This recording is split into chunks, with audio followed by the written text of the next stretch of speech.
Donc ça représente 5%. Donc c'est un chiffre assez important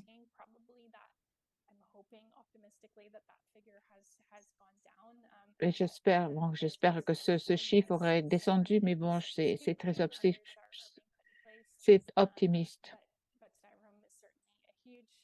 Mais c'est encore un énorme problème et en particulier dans ce secteur avec la COVID, etc. Les repas qui ont été servis et qui utilisaient donc ces matériaux en polystyrène. Quelques faits et chiffres, il y a 40 millions de personnes qui n'ont pas moyen de gérer leurs déchets et donc ça fait des tonnes de déchets et puis des lieux où on retrouve tout et donc ça fait 17 millions de tonnes tous les ans. Donc ce qui représente à, plus de 1 kilo par personne par an, par jour. Donc c'est extrêmement élevé, c'est énorme. Donc dans les Caraïbes, donc c'est une grande partie de ce taux décès après la mer Méditerranée et donc ce n'est pas ça vient juste uniquement du secteur alimentaire, mais aussi d'autres secteurs qui utilisent le styrofoam. Donc voici quelques implications de la pollution plastique. Donc c'est un défi environnemental avec des défis et des impacts économiques et sociaux qui sont bien reconnus quand on y pense. On, il y a différentes données qui montrent ça, là. Donc, avec le problème des déchets du plastique, donc il faut prendre des mesures. Donc, il y a des avantages économiques et donc on sait que le polystyrène peut créer des cancers, des problèmes respiratoires et parce que ça contient des produits chimiques qui sont qui peuvent affecter le développement de la personne, de l'humain, c'est dangereux.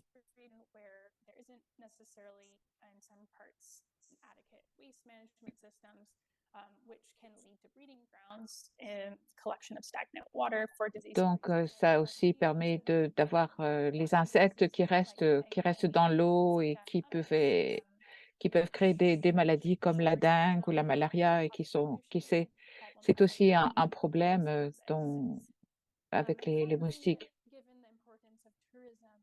Et donc, l'importance des tourismes dans les Caraïbes, on peut que la pollution plastique a été et continue à être un problème pour les activités touristiques. L'image des du beau sable où il y a pas de pollution, ça pourrait devenir un problème parce qu'avec cette pollution qui arrive et donc c'est un problème. Donc dans les Caraïbes en particulier, quand on pense au plastique, on parle de plastique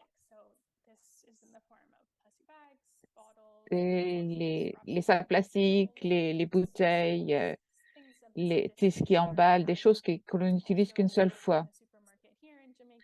Donc aussi dans les supermarchés, en Jamaïque, on a beaucoup de choses qui sont enveloppées ou emballées dans du plastique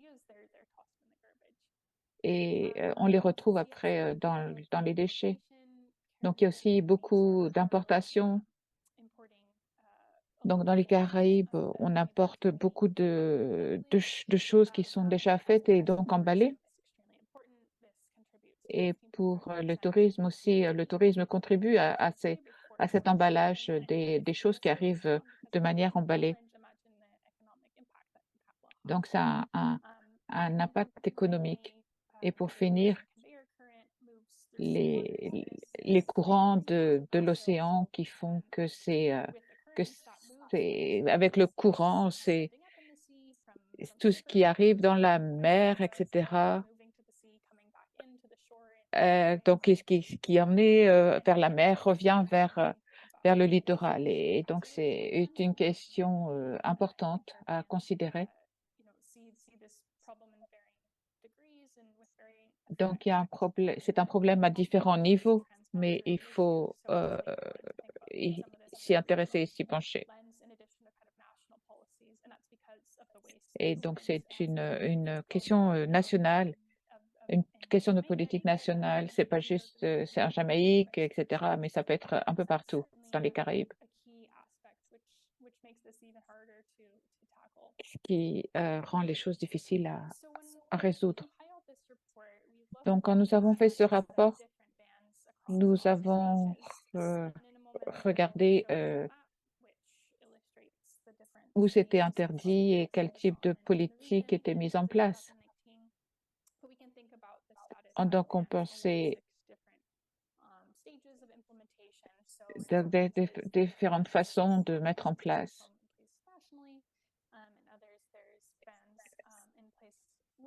Donc certaines choses sont mises en place de manière nationale, de manière locale.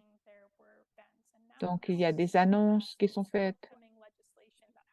Il y a des lois qui sont discutées dans les gouvernements. Et puis il y a aussi il y a des discussions dans les ONG, l'écriture de propositions et d'autres endroits où il n'y a aucune, exclusion, aucune interdiction. Et quand on recherchait pour cette étude et lu, ce qu'il y avait de disponible, nous avons essayé de voir pour voir quels étaient les protocoles et avec les conventions et au secrétariat, avec les, accords, qui, couvrent ces questions. Donc voici, une vue rapide, courte, pas très des régions Caraïbes en général.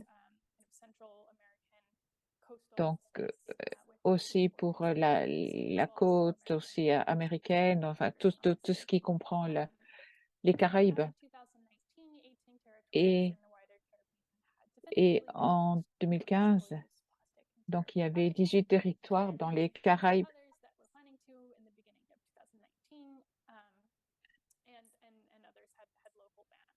et donc certains avec les Bahamas et le Costa Rica n'avaient aucune interdiction, mais qu'il y en avait maintenant. Donc tout dépendait des pays, les choses étaient différentes. Et donc il y avait beaucoup de, momentum sur, cette question dans les régions. Mais comme vous le savez, comme beaucoup d'entre vous le savent, qui suivaient, ce qui est ceci, les, négociations qui se passent aussi au Kenya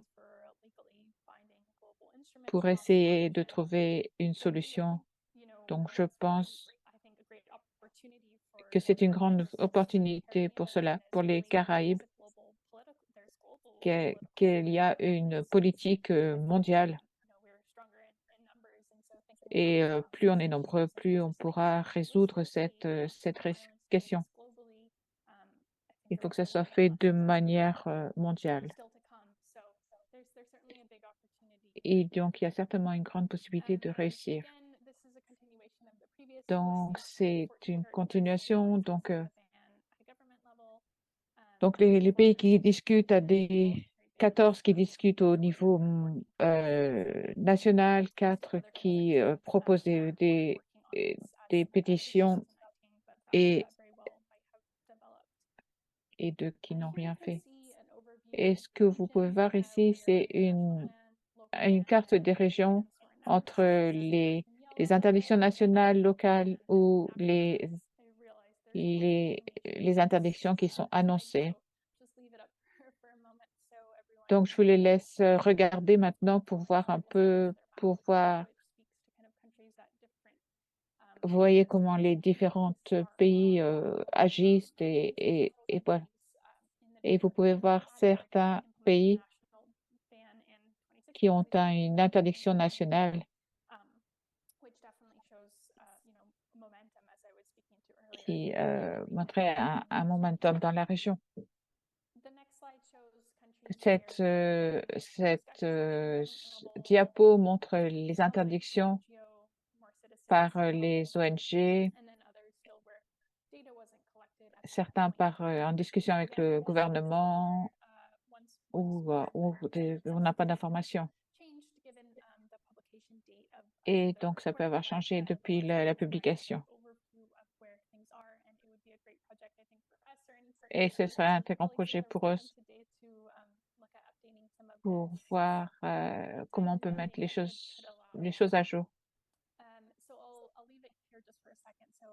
Donc, je laisse là juste pour 1 ou 2 secondes pour que vous puissiez voir ce que j'aimerais dire. Vous voyez vraiment que c'est orange, donc ça veut dire que là, c'est en discussion avec les gouvernements et c'est important. Donc, les choses sont vraiment en train de bouger, c'est important. Donc, ici, je voulais vous partager avec vous ce qui s'est passé à Antigua et les Barbades. Donc, ce qui s'est passé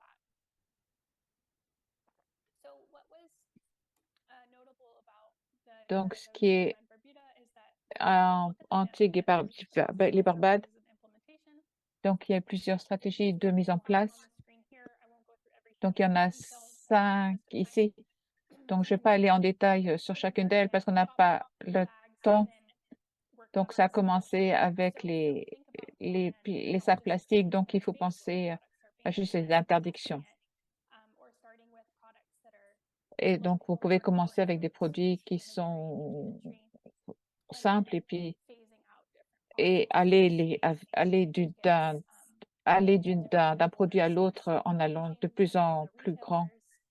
Donc, en commençant avec l'utilisation, les commerçants, etc. Quelque chose qui était très positif, c'était un processus qui a fait une étape à la fois qui était très importante. Donc, ils ont pris aussi, ils sont allés voir les supermarchés pour les aider, etc., pour l'environnement, etc. Et donc, c'est vraiment important de prendre les choses, tout le monde tout le monde, d'impliquer tout le monde et de faire les choses un petit peu à la fois, une étape à la fois.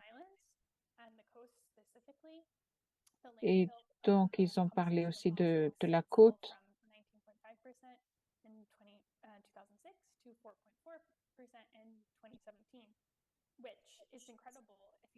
Donc, ils sont passés de 19,5% en 2006 à 4,4% en 2017, ce qui est vraiment incroyable avec l'interdiction qui était mise en place. Et on voit que le gouvernement a aussi approuvé l'utilisation de produits alternatifs différents pour pouvoir changer. Et ils ont organisé des ateliers et des événements pour que la population se mette en place. Donc, ils ont utilisé une stratégie parce que de manière économique, c'était compliqué, mais ils ont réussi. Donc, ce qui s'est passé à un endroit ne peut pas forcément fonctionner à un autre, mais ça peut donner des idées. Et donc, ici, on a un résumé des choses à garder en tête que vous pouvez faire dans votre propre pays. Donc, et aller petit à petit par étapes. Et je pense que si vous travaillez dans le domaine, vous pouvez donc vraiment avoir des idées et ça doit vous raisonner donc aussi avec le consommateur, pas juste les politiques. Et il faut continuer le dialogue avec les personnes impliquées. Et donc, ici, il y a différentes industries qui étaient engagées pour que ça fonctionne. Donc, je ne vais pas aller ici en détail. Donc, les consultations, mettre en place toutes les parties prenantes, avoir présenté des possibilités pour trouver une solution. Et aussi dans les menaces, c'était de, de, de, de, de faire attention à trouver des alternatives qui soient valables et non polluantes. Donc ici, donc un chemin vers une interdiction, c'est de commencer un dialogue avec les parties prenantes et en particulier les entreprises, les industries, les supermarchés. C'est pas juste dire on va arrêter le polystyrène, il faut discuter, il faut identifier des substituts qui qui peuvent fonctionner.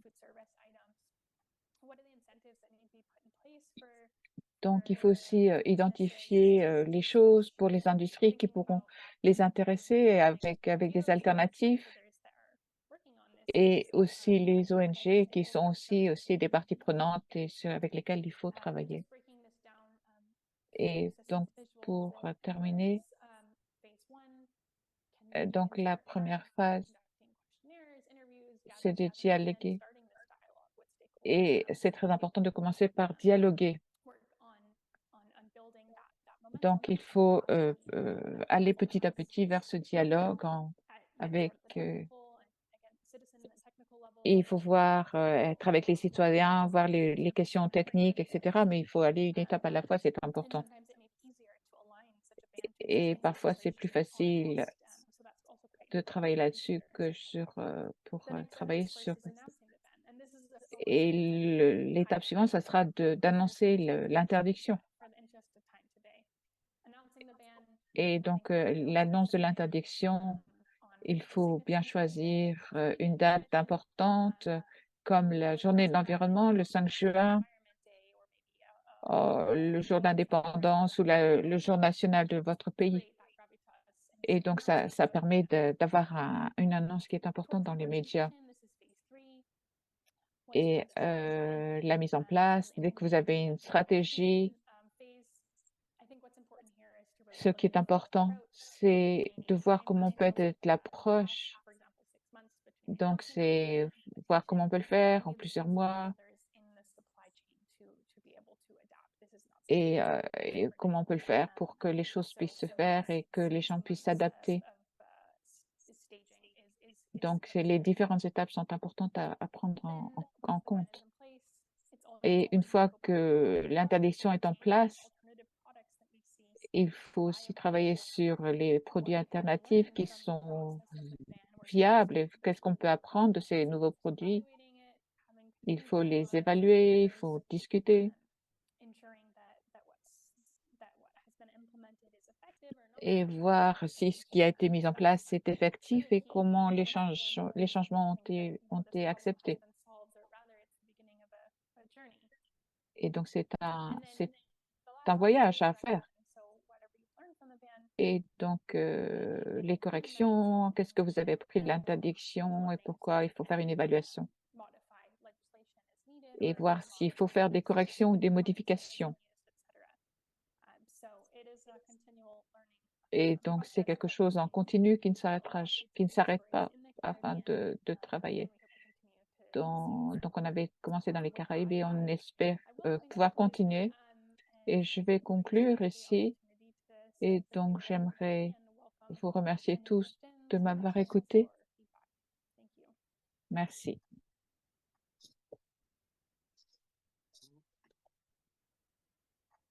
Merci beaucoup, Taylor, pour cette très belle présentation.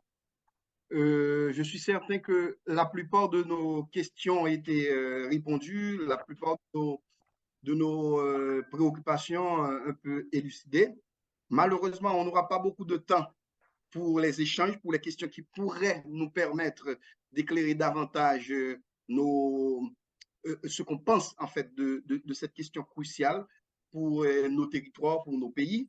En tout cas, de cette présentation, j'ai noté en particulier une véritable et une croissante préoccupation des États et des territoires sur la question de la production et de l'utilisation des styrofoams et des sacs en plastique à usage unique. Cette volonté est évidemment traduite par, en fait, je dirais, par ce désir tout azimut de réguler la question à travers la législation, d'une part, mais aussi à travers d'autres dispositions en matière de politique publique. J'ai noté aussi des chiffres qui font froid dans le dos et qui donnent une idée assez précise de l'étendue du problème. Si j'ai bien entendu, Taylor a parlé, par exemple, de 5,25 billions de pièces, de morceaux de plastique qui pèsent à peu près 208 940 tonnes. Donc, c'est beaucoup de plastique dans les océans. C'est 100 000 animaux marins qui sont annuellement tués, donc des animaux qui confondent les plastiques avec de la nourriture ou tout simplement qui se sont fait étrangler par ces plastiques. Une autre donnée qui fait peur, c'est que la mer des Caraïbes est la deuxième mer la plus polluée par les plastiques après la mer Méditerranée. Donc, des quantités d'objets plastiques variant entre 600 et 1414 par kilomètre carré. C'est énorme. Et c'est aussi entre 70 et 85% de déchets marins qui proviennent des sources terrestres. Donc, là aussi, tout ça fait peur. J'ai noté aussi des impacts assez importants du phénomène de pollution sur le plan sanitaire, sur le plan économique, sur le plan social, etc.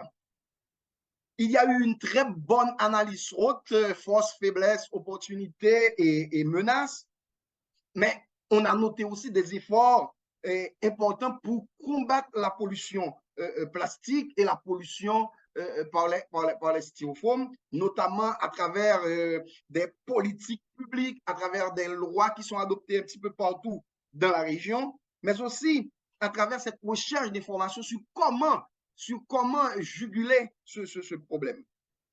Et enfin, Taylor a parlé d'un ensemble d'étapes qu'on doit suivre pour arriver à l'interdiction des plastiques et des styrofoams. Donc, ce sont des exemples qui montrent que les pays, les territoires peuvent parvenir à la réduction, sinon au bannissement, à l'interdiction complète de l'utilisation des sacs en plastique, des matières plastiques à usage unique, ainsi que l'élimination des styrofoams. Et comme les organisateurs m'ont dit, qui sont bousculés par le temps, il n'y aura pas tellement d'espace pour les échanges, pour les questions. Donc, je me lance quand même avec 2 questions pour inviter à la réflexion. On n'aura pas le temps de débattre de ces questions ici, mais au moins, ces questions pourront nous permettre plus ou moins de réfléchir à cette question qui est cruciale. Je pense notamment à comment nos pays peuvent œuvrer résolument au-delà des pistes, au-delà des orientations données au cours de cette présentation, comment on peut œuvrer résolument pour parvenir à l'éradication de ce fléau, de ce qu'il convient d'appeler un fléau, qui sont les sacs en plastique à usage unique et les styrofoams. Comment résolument on peut travailler pour cela?